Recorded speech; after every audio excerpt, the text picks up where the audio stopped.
اللہ تعالیٰ نے ایک مرد کو کتنی بیویاں رکھنے کا حکم دیا ہے؟ 4۔ جب اس کی 4 بیویاں ہوں گی تو ہفتے میں ایک بار تو ان کے پاس جائے گا؟ اس کی سمن نکلے گی کہ نہیں نکلے گی؟ اس کی منی نکلے گی کہ نہیں نکلے گی؟ اور مہینے میں وہ کتنی بار اپنی بیویوں کے پاس گیا؟ میرے محترم بھائیوں، احتلام بیماری نہیں ہے، یہ ہفتے میں 10 بار بھی ہو جائے نا پھر بھی بیماری نہیں ہے۔ یہ اس بات کی دلیل ہے کہ بندہ اس قابل ہو گیا کہ نکاح کرے۔ اور ہمارے یہاں پہ نکاح نہیں ہوتا، بلکہ کیا ہوتا ہے؟ وہ کہتا ہے لے صبر کر، تینوں ڈاکٹر کو لے جانے ہیں، تینوں دوائی کھوانے ہیں۔ میرے محترم بھائیوں، خدا را اپنی نسل کو بچاؤ اور ان کو بتاؤ، اپنے بچوں کو بتاؤ کہ یہ احتلام بیماری نہیں ہے، یہ اس بات کی علامت ہے کہ اب یہ بچہ شادی کے قابل ہو گیا ہے۔ تو اس کو کیا کرنا چاہیے؟ اس کی شادی کرو تاکہ اس کی جو اصل جگہ ہے وہ وہاں پہ جائے۔ اللہ کے نبی صلی اللہ علیہ وآلہ وسلم نے نکاح کی کون سی عمر رکھی؟ کون سی عمر رکھی؟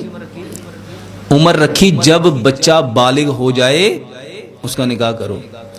اور بالغ ہونے کی کیا علامت رکھی؟ علامت کیا بالغ ہو گیا؟ جس عورت کو مینسز آ گئے ہیں وہ بالغ ہو گئی ہے، اور جس کو احتلام ہونا شروع ہو گیا وہ کیا ہو گیا ہے؟ بالغ ہو گیا ہے۔ اور اس کا علاج نکاح ہے۔ اور ہم کیا کرتے ہیں؟ ڈاکٹر ٹھنڈیاں دوائیاں دو۔ حکیم صاحب کیا فرماتے ہیں؟ ان کو کیا دو؟ اللہ تعالیٰ اس کو میچور کر رہا ہے اور کہہ رہا ہے تو ٹھنڈی دوائی کھا۔ میرے محترم بھائیوں، اصل سبب کو دور کرو، نکاح کو آسان کرو۔ 1 نہیں، 2 نہیں، 3 نہیں، 4 نکاح آسان کرو۔ ایتھے ایک نہیں ہوندا پیا، 4 کتھوں ہونے نے؟ 30 سال عمر ہو گئی، بچے دے بیچارے دا دماغ خراب ہو گیا۔ اور بیٹیوں کی 35 سال عمر ہو گئی، شادی نہیں ہو رہی۔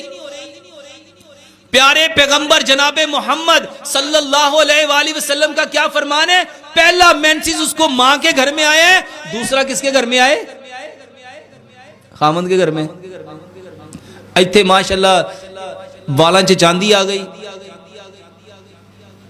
میرے محترم بھائیوں، احتلام بیماری نہیں ہے۔ بہت سارے بھائی کہتے ہیں آپ بات کو اتنا لمبا کر دیتے ہیں، اصل بات کی طرف آیا کرے۔ میرے محترم بھائیوں، اصل سبب کو تلاش کرو۔ نکاح کرنا تھا۔ اور میرے محترم بھائیوں اور بہنوں، اپنے بچوں کو یہ بات بتاؤ کہ اس کی دوائی نہ کھاؤ۔ اور ایک وقت آئے گا پھر وہ کہے گا ڈاکٹر صاحب میں دوائی دو، میں اس قابل ہو جاؤں کہ میں کچھ کرن دے قابل ہو جاؤں۔ اور پھر وہ ہوتا خدا را یہاں پہ تو اللہ معاف کرے، لوگوں نے پتہ نہیں کس کس چیز کو بیماری بنا دیا ہے۔ ایک بندہ میرے پاس آیا، کہتا ہے ڈاکٹر صاحب 22 لاکھ روپیہ لگا دیا ہے۔ میں کہا جی کس بات پہ؟ کہتا جی ایک تو مجھے احتلام بہت ہوتا تھا اور دوسرے نمبر پہ مجھے قطرے بہت آتے تھے۔ تو میں کہا ٹھیک ہو گیا؟ کہتا نہیں۔ میں کہا ساری زندگی ہونا بھی نہیں۔ بھئی قطرے کیوں آتے ہیں؟ دیکھو نبی صلی اللہ علیہ وسلم نے فرمایا ایک منی ہے، ایک مزی ہے، ایک ندی ہے۔ منی کے اوپر نبی صلی اللہ علیہ وسلم نے کیا فرمایا؟ غسل کرو۔ مزی کے اوپر کیا فرمایا؟ چھنٹے مارو۔ اور ندی کے اوپر کیا فرمایا؟ مزی کے اوپر کا وضو کرو، اور ندی کے اوپر جس کو ودی بھی کہتے ہیں، ندی بھی کہتے ہیں، میرے محترم بھائیو اس کے اوپر چھنٹے مارو۔ اگر یہ کوئی بیماری ہوتی تو نبی صلی اللہ علیہ وسلم چھینٹا مارنے کی بجائے دوائی بھی بتا سکتے تھے۔ میرے محترم بھائیو، اللہ تعالیٰ نے نبی صلی اللہ علیہ وسلم کے ذریعے ہمیں بتایا یسرو ولا تؤثرو، آسانی پیدا کرو، آسانی پیدا کرو، آسانی پیدا کرو۔ مشکل، اور یہاں ہر شخص دوسروں کی تکلیف کو آسان کر رہا ہے کہ مشکل کر رہا ہے؟ تو میرے محترم بھائیو سوال یہ ہے، احتلام کہتا ہے مہینے کے اندر 8 سے 9 مرتبہ ہو جاتا ہے۔ میرے محترم بھائیو اللہ کا شکر کرو کہ 8 سے 9 مرتبہ تم اس قابل ہو کہ اپنی بیوی کے پاس کتنے بار جا سکتے ہو؟